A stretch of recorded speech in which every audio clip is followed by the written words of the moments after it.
Hey guys, welcome back to 519 Garage, or if this is your first time being here, welcome. This video is going to be how to repair your door lock cylinder on an E46. Now this ain't going to be no 10-minute video bullshit where I'm just talking the whole time, so let's get right into it. Right.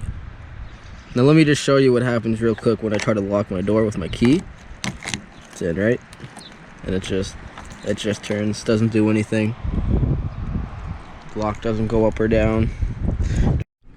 Alright, so first things first, it'll be under this rubber here, and it's a 4mm right in there.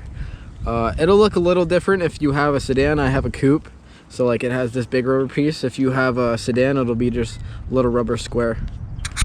Alright, so basically once this 4mm is loosened, you just come over here, stick your key in, and just wiggle it back and forth.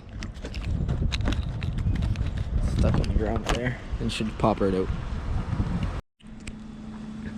Alright, so look closely here. This is the part that breaks right here. You see it moving around in there. First step is getting this locking pin out right here. You just get a pair of new to nose pliers, it'll pull right out, and then you'll be able to turn the lock and slide this part out. Alright, so once the locking pin's out, you can turn it so it's facing this way, and you gotta wrestle with it a bit and pull it off. Careful, this will go flying like it did with me. But yeah, then you can take the spring out.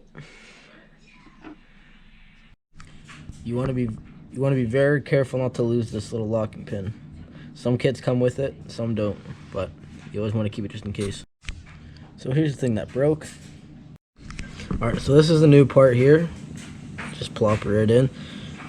You'll notice there's like a flush side, and there's a side that goes up more. You want the side that sticks up more, facing you towards this cutout here.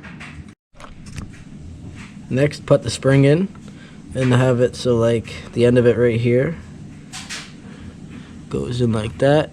Turn it so it's sitting flush with this stuff. Alright, so after a huge struggle, the hardest part is getting the spring to sit. Basically what you want to do, you want to have it like here, and then use a pen is what I did, easiest way. Put the end like that, and then wrap it around, and then get this piece pressure down, hold it, and then slide this piece in, and it should hold it. And it should go like this. It should come back now. She's fixed. Then you just put the pin back in and throw it back together.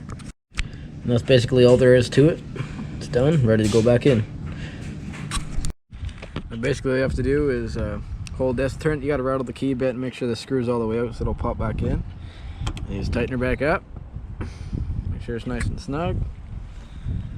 Put this back down, plug it back in, and done. Now you gotta test your lock.